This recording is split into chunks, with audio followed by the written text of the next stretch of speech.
Heading into the next round of the season, this has been no real surprise, and it's been something that the paddock have been kind of expecting to happen at some point, but BMW will no longer supply engines to Red Bull next season. Both parties have been continuing to row over BMW's engines, with Red Bull simply having enough. It's quite clear, and everyone has really seen it, that the tensions between Red Bull and BMW have been there for a while. Max Verstappen, when he was driving for the team, was constantly left frustrated with the car itself, and it meant that he ended up just leaving. And it was something that Red Bull took really to heart when that happened. And despite BMW's promises that they will continue to push to get a better engine in the back of that Red Bull don't see it that way and have decided enough is enough, it's time to move on. Red Bull have stated that there are many options open for Red Bull when they were asked about what engines could be supplied to them. There are many manufacturers out there that are currently not in Formula 1 at the moment, which are open to developing engines and putting them in the back of the Red Bull car. And also, obviously, there are plenty of manufacturers on the grid which Red Bull could intentionally try and ask for. And BMW then are obviously extremely upset with Red Bull after they clearly showed no faith in them.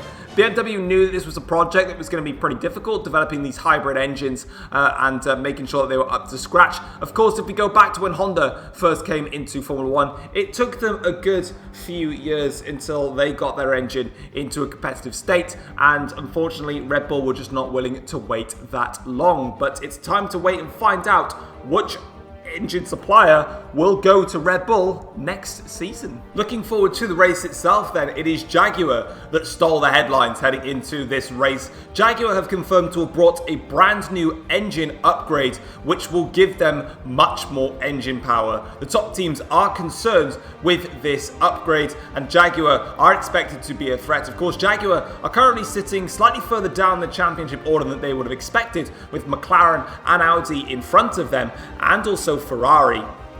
This engine upgrade has also come at a time whereby the remaining circuits left on the calendar are all power-heavy circuits, meaning this upgrade is definitely going to favour Jaguar, and it's put all of the teams on alert.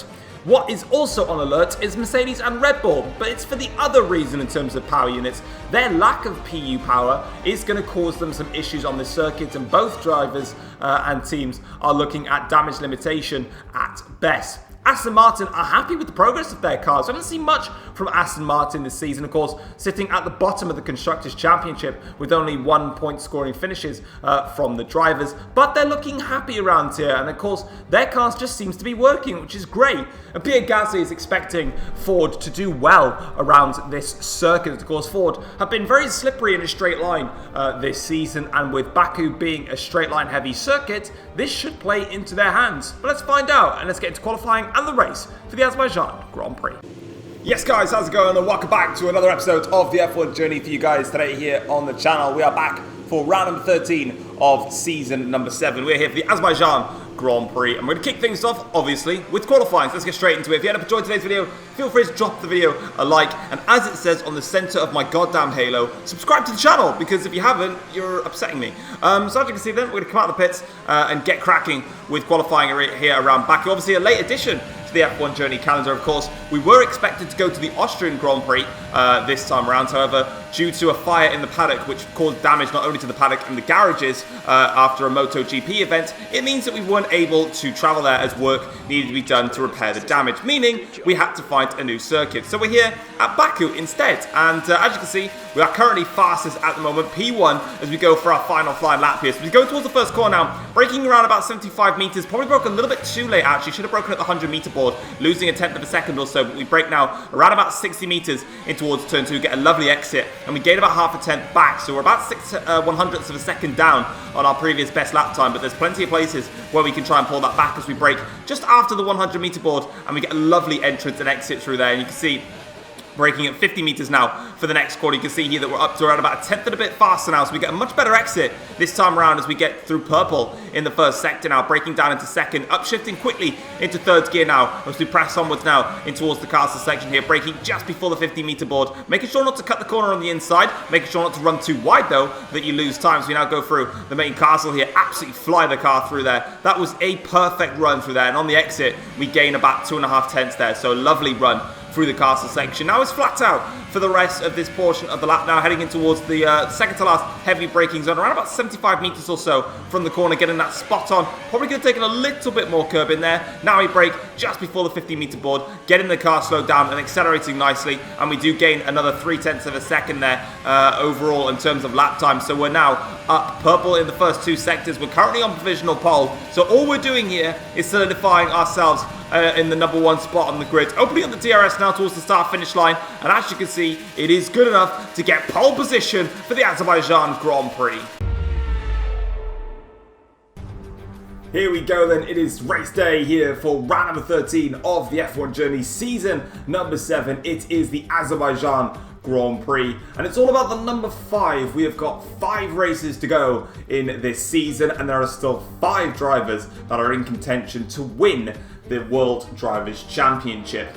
Obviously, this is a very unusual time for Formula 1. We were not expecting to be racing around the streets of Baku this time around, but obviously, due to the issues happening in Austria, it means that we've had a little bit of a swap. We've got the soft, the medium, and the hard compound tyres for this weekend. Tyre wear is not really that high, and also tyre temperatures, it's a slight issue, but on the other side of the scale, it's difficult to get the temperature into the tyres compared to where it's normally just straight up difficult to manage the tyre temperature. So as you can see, there is Sam's Jaguar as he gets ready to get underway here in Baku.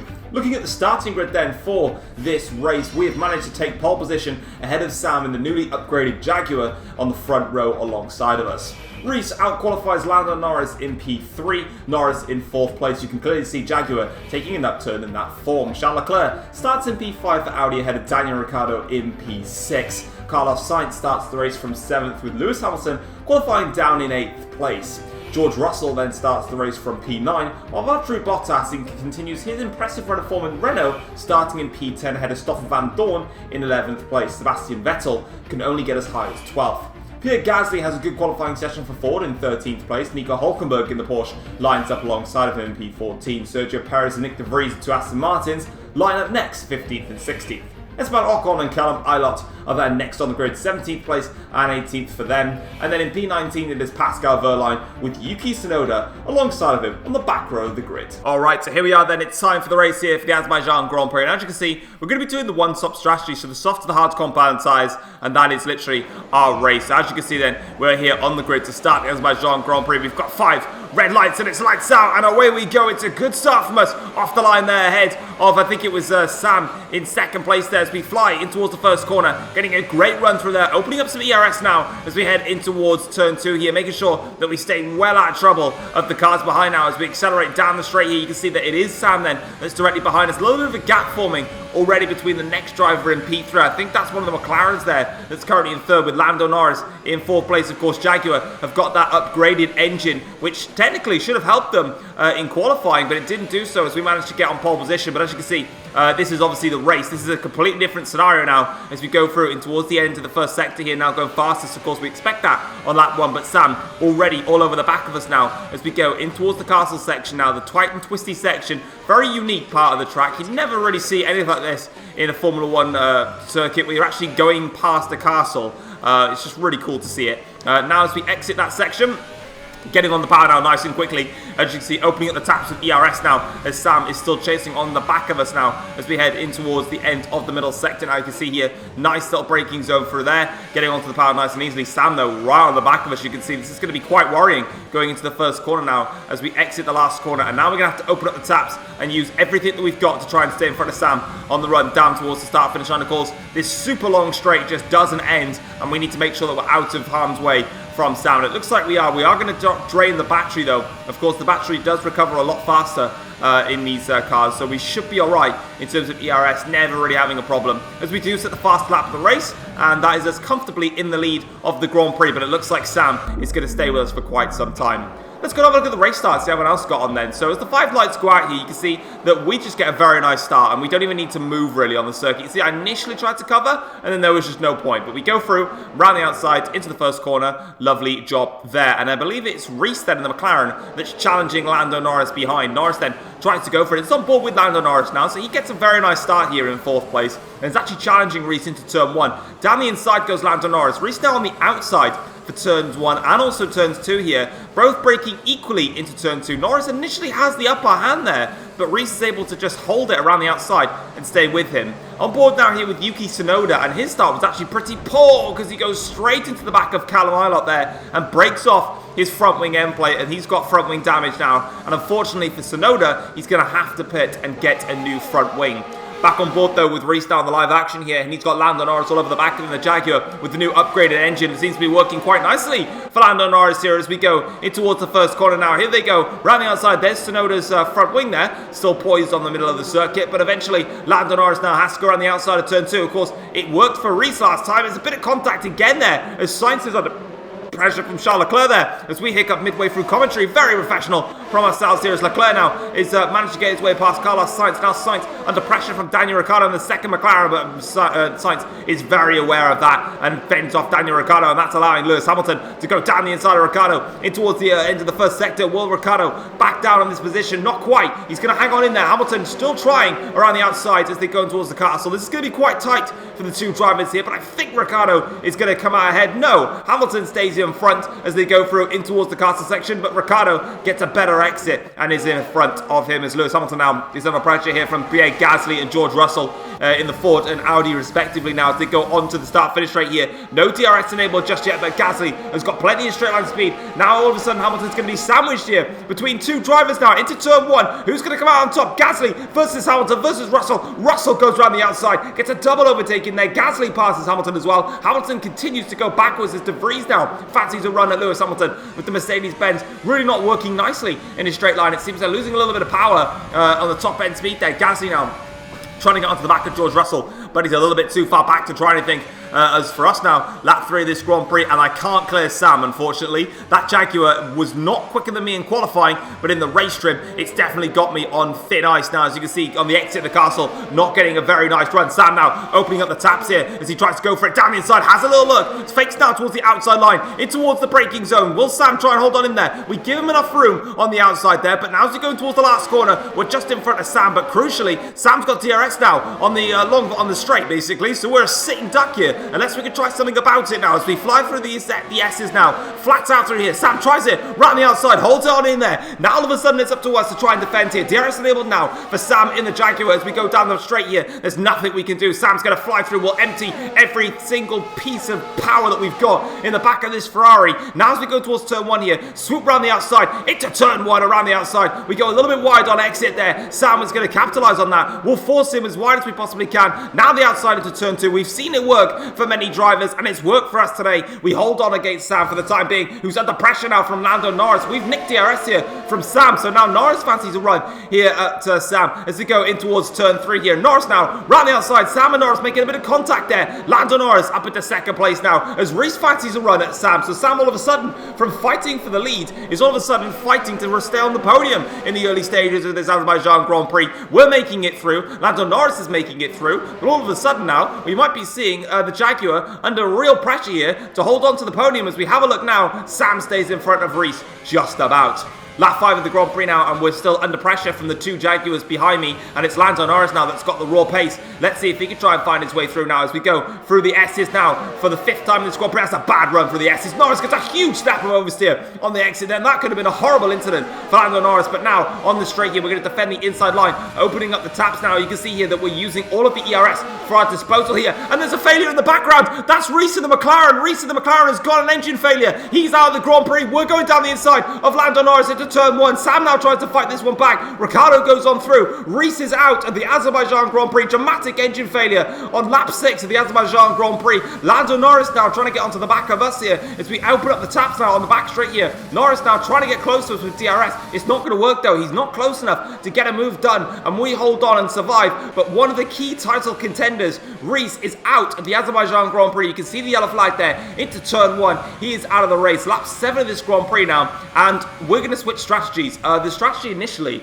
was to do a one-stopper, go from the softs to the hard compound tyres, but every single driver around me is boxing and doing a two-stopper. I have to respond to it because a two-stopper, in theory, is faster than the one-stopper, especially when these guys are doing it, because yes, we'll have track position and we'll be on a fresh set of hard compound tyres. That's absolutely fair. What will happen though is those on the 2-stopper will pit for their fresh set of medium tyres at the end of the race, and they will be seconds faster, and they will just close up onto the back of us and will be absolutely hopeless. As you can see there, that was Sam there, round the outside into turn 1 past Charles Leclerc, and that's a big one because Sam came in 1 lap earlier than I did, and unfortunately for me, as we're riding on board with Sam now, he is the net race leader. Sam has undercut us in this Grand Prix. He's gone into a fresh set of the soft compound tyres. Meanwhile for us now, I've had to react to this, and I've lost out track position, and now I'm switched to strategies as Sam there passes the Porsche car of Pascal Wehrlein and Ocon now, trying to get around the outside of Hulkenberg, Vettel, and also one of the Red Bulls inside. We're right on the back of Charles Leclerc, as you can clearly see, as we now fly on through here, trying to literally scroll through everyone. There is Pascal Wehrlein that Sam got past, but crucially, as we were saying a second ago, as we're trying to get onto the back of Charles Leclerc here. Let's have a look now if we can try and get onto Charles Leclerc. He's had a bad run through turns 1 and 2. Round the outside of turn 3, Leclerc actually goes for it on the Porsche car there of Pascal Wehrlein. That's a bit of a surprising one. I thought I was the one making the move, and all of a sudden he's made it, but that's actually compromised Pascal quite severely now. And in towards the end of the first sector, I have to get past Pascal and stay with Charles Leclerc, and we do that. A little bit of contact, but absolutely fine all round there. As Sam is trying to go down the inside, I think that's Vettel, into the castle section. He's really going for it, is Sam, actually, making some great overtakes. But as you can see, we've pitted and we've gone onto the medium compound tyres. Because I reacted too slowly, in other words, they just undercut me and I wasn't expecting them to two-stop, I've had to switch up what I needed to do. Yes, I could have pitted for the soft compound tyres and copied what they've done, but it's pointless now because they've got track position, so I'm going to stay out on the medium compound tyres, pit later for the soft tyres and reel them back in. That's the plan anyway. Now, as we open up the DRS here, trying to attack one of the Red Bulls of Stoffel Van Dorn. Next up then is Sebastian Vettel in the Mercedes-Benz. As you can see, we're going to blast past the Red Bull of Van Dorn, blast past the Mercedes of Sebastian Vettel, round the outside into turn 1. Next up is Charles Leclerc and also Van Dorn there, getting past Sebastian Vettel. So lovely bit of overtaking there as we go side by side now. Vettel under pressure from George Russell, and then this is us trying to attack Charles Leclerc now on the left hand side of your screens. On the right hand side, Russell trying to go for it on Vettel as we're now trying to go around the outside of Leclerc in towards turn 3. Super late on the brakes, just about slowing the car down in towards turn 3 there. Vettel meanwhile lost out to George Russell and all of that. Now all of a sudden he's under pressure from Daniel Ricciardo. Hamilton now trying to fight Daniel Ricciardo and that, and also George Russell there, not Russell, sorry, Leclerc was trying to have a go at me then. So Leclerc trying to fight his way back into contention there, but we made it through. And I think also Vettel struggling a little bit, back on board with Sam here, who's catching up to Pierre Gasly now. This is actually a little bit later in the Grand Prix. Sam here absolutely flying past Pierre Gasly. Sam now has actually pitted for a second time here, so this is after Sam has made his second stop because he's on the medium tyres now. So a lot of the action that you're seeing is when these drivers pitted for a second time, because of course they had to come in around about 2 or 3 laps after the one stoppers had to come in for the hard compound tyres. Of course, because we're on the medium tyres, I mean, our soft tyres did about 7 laps or so. So their soft tyres will do another 7 laps. So they should be up to lap 14, lap 15 before they pit for mediums. Whereas for me, I need to go to about lap 19, lap 20 to pit onto a set of the soft compound tyres and make my strategy work. It does mean I'm going to lose out even further with track position, but I've got no choice at this stage of the race. Here's Charles Leclerc though, he's passing Callum Ilott, and he's going to do it with absolute ease as he opens up the DRS, he uses his overtake to the maximum, and he is through. And all of a sudden behind him is going to be a little bit more chaos because someone else is trying to go through. It's Daniel Ricciardo trying to make a move here on Callum Ilott as they go down in towards turn 2. Let's see if he can try and make this one stick. He tries it, but Callum Ilott there, very aggressive in towards there. And we're going to have a look at that now. He's actually got DRS as well here, does Callum Ilott. Ricciardo also has DRS, so it's a little bit of a tight one here going towards turn 2 here. And around the outside goes Daniel Ricciardo. Lovely overtaking move there, and he is through. Callum Ilott, unfortunately, will have to drop back. Lap 19 in the Grand Prix, and as I said, we now need to make our second stop of this Grand Prix and get onto a set of the soft compound tyres. You can see that we are going to lose out track position, but crucially, we will be on the soft compound tyres. So those are on the hards, good luck. And those that are on the medium tyres, it's going to be a little bit tougher, like Sam, for example. But as we come into the pits now here, going on to a set of the soft compound tyres, let's see where we rejoin then. This is going to be crucial now for this Grand Prix as we come out of the pits now.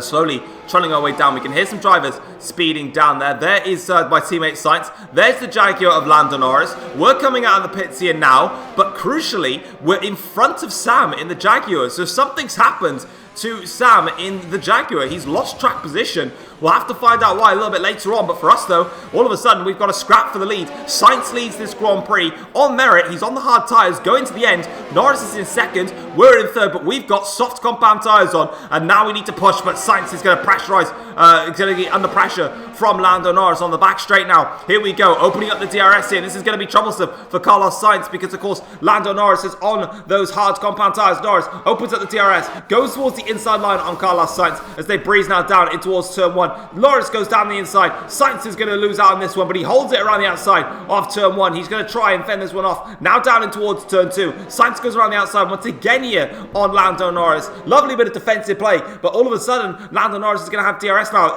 For me, though, I'm just trying to find a way past here. I'm getting impatient now. These soft tyres are not going to last forever, and I want to try and find my way through now as I try and go down the inside of Lando Norris, but it doesn't work out. Lando gets past Sainz. We're now in front of Carlos Sainz. Soft compound tyres enabled. Let's get after Lando Norris now, and as you can see, we're going to press onwards here now and try and get past this Jaguar, as you can see, flying through towards the castle section here, getting a great run now on entry as Lando Norris goes super defensive into the castle section. Not sure why he's done that then, as we're going to try and switch here. Lando Norris gives us a little bit of a brake check. Contact between the pair of us there as we go in towards the castle section. Lando Norris takes front wing damage. We've taken some front wing damage, but we're on a fresh set of soft tyres. We're just going to have to push onwards there, but really, really clumsy all round from Lando Norris, in my personal opinion, when racing there. But back on board here with Sam. Now, I was talking about Sam. He was in the lead of the Grand Prix. All of a sudden, you can see Leclerc is coming past him.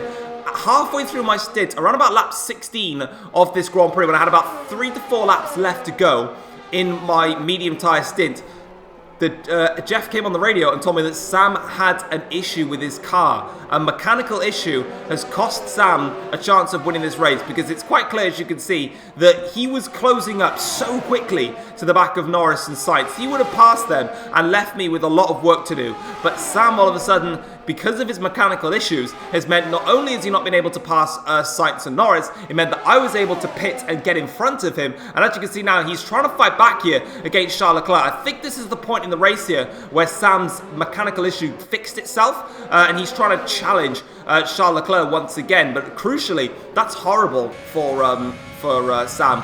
On to the last lap of the Grand Prix though. Despite the front wing damage that we took from Lando Norris, it didn't really affect us, but Norris went super defensive into the castle section, and I just went to the outsides and was going to switch through, and he just closed the line too quickly on exit there in the apex. I just couldn't do anything about it, and it was contact, unfortunately, for both. But onto the final set of corners. Now, I don't know why I said final set of corners, but it is what it is. We're now going to empty the battery, open up the taps here, coming towards the start-finish line now to win the Azerbaijan Grand Prix, cross the line and take P1 here today. It was a very, very difficult race, and honestly, it was a race that we really should not have won. This was a race that Jaguar should have easily won.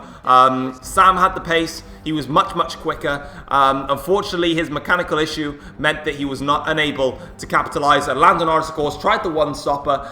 But as I said, I reacted to Sam doing a two-stop, and it was the way to go because we beat the one-stoppers here today, Lando Norris and Carlos Sainz. As you can see though, we take the win and also the fastest lap with the 131.7, so despite the front wing damage, we were still able to get the fastest lap of the race. It really didn't affect me too much because I was on a fresh set of soft compound tyres and it wasn't heavy front wing damage. Lando Norris takes second place, 4.9 seconds behind in the end. Charles Leclerc is third for Audi, 5.7 seconds back. Carlos Sainz in P4 just got overtaken on the line there. He was literally 2/100ths of a second behind Charles Leclerc. Sam finishes 6 seconds back. So overall, 1.1 seconds separated those 4 drivers.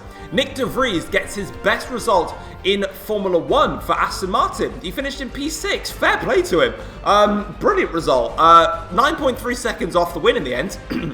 And held off Daniel Ricciardo in P7 for McLaren. Really bad day actually for McLaren. Reese with that engine failure, and Daniel Ricciardo finishing in a lonely P7. George Russell finishes in 8th for Audi, ahead of Pierre Gasly in the Ford in 9th place. And it's a double points finish for Aston Martin, as Sergio Perez comes across the line in P10. So congratulations to them. Fair play. You can't take that away from them. Looking then at the second half of the table, Lewis Hamilton in the Mercedes finishes in 11th place. Bit of bad luck for Mercedes. They just didn't have the pace. They weren't quick enough in a straight line, and that cost them here today. Callum Ilott finishes in P12 for Ford. A strong result for him, all things considered. He might have taken a bit of damage that we wouldn't have seen due to Yuki Tsunoda going into the back of him, because a lot of times on the F1 game, when you go into the back of someone and you take damage, sometimes the car in front can take damage. So maybe he had some. We don't know. Valtteri Bottas finishes in 13th place for Renault, ahead of Hulkenberg in the Porsche. Next up is Ocon in the Renault, and then it's Pascal Wehrlein in the Porsche. Then we got Sebastian Vettel in 17th place for Mercedes. Again, bad performance for them. Two Red Bulls then of Stoffel Vandoorne and Yuki Tsunoda. Unfortunately, of course, we do know now that BMW are separating with Red Bull, and it's about time really, because it's quite clear that Red Bull have got a very good car. As soon as you give them a good engine, they'll be right up there fighting our slot at the front of the field. And then Reese was the only driver, unfortunately, to DNF for McLaren here today. Big shame for him, but that is motorsport. Unfortunately, things like this can happen.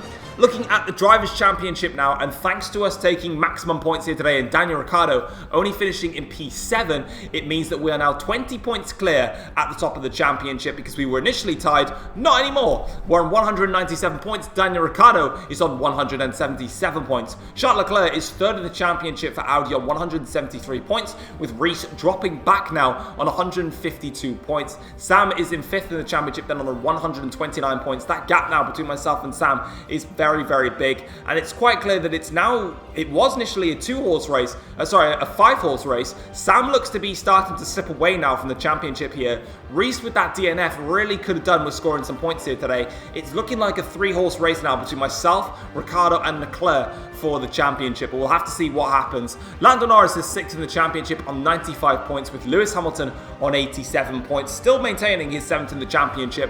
Carlos Sainz is 8th in the championship. He's on 69 points. He's got in front of George Russell now, who is 9th with 64 points. Valtteri Bottas is then in 10th in the championship with 36 points to his name. Next up is the Italian Grand Prix, our home race for Ferrari.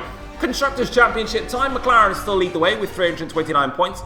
Ferrari are on 266 points, with Audi on 237. Jaguar are on 224 points. Mercedes are on 115 points, again in a world of their own. Red Bull and Renault are tied on points on 38 points apiece. Bottas scoring a point today meant that they are now tied with Red Bull. Porsche are on 33 points, still close behind. Ford are on 32 points, so they're getting closer to the other 3 teams around them. And then Aston Martin get themselves into double figures with 12 points thanks to their results here today.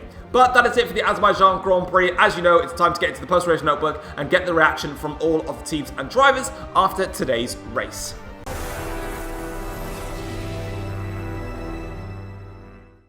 Taking a look now at the post-race notebook, and it was Tom's strategy gamble that paid off to give him first place at the Azerbaijan Grand Prix. Lando Norris took P2 with Charles Leclerc holding on to P3 ahead of Carlos Sainz and Sam behind. Lando Norris has called out Tom for the collision in which Tom has blamed Lando Norris. Once Tom had got onto the back of Lando Norris, heading in towards the castle section, Norris decided to defend the inside line onto the right-hander. As Tom then went for the switchback, Lando Norris chucked on the brakes into the apex of the corner, in which Tom then damaged his front wing by hitting the back of Lando Norris. Norris then went into the wall, also damaging his own front wing. Tom managed to get the position and stay ahead, and went on to win. Both drivers blaming each other. The stewards say it was a racing incident, with both drivers at fault for the collision. Aston Martin were absolutely delighted with their best results so far in Formula 1. Nick de Vries claiming a fantastic P6 and Sergio Perez claiming P10 meant a handy haul of points for the team, meaning they still remain bottom of the table, but they managed to claim some good points. And Sam refused to speak to the media after yet more issues with his Jaguar cost him a shot at victory. We've seen so many times this season Sam and Jaguar just not gelling as they did last season, and it's quite clear that there's too much tension going on within the team. Of course, Sam had that engine failure at the Mexican Grand Prix. The strategy cost them dearly at the Hungarian Grand Prix and at the Singapore Grand Prix, and this time around yet another mechanical issue meant that Sam was unable to pose any form of fighting threat. The exact same issue as he had at the Chinese Grand Prix as well earlier in the season when Norris took the victory then. It's all just piling up, and it's just not going to plan for Sam. But let's see if he can try and get redemption next time out at the Italian Grand Prix, and can myself in the Ferrari get a good result for the Tifosi home crowd. It'll be the first time that I've raced at Monza in Ferrari in the F1 journey, so we'll see how it goes. But for now, I'm out. Take care all. Peace.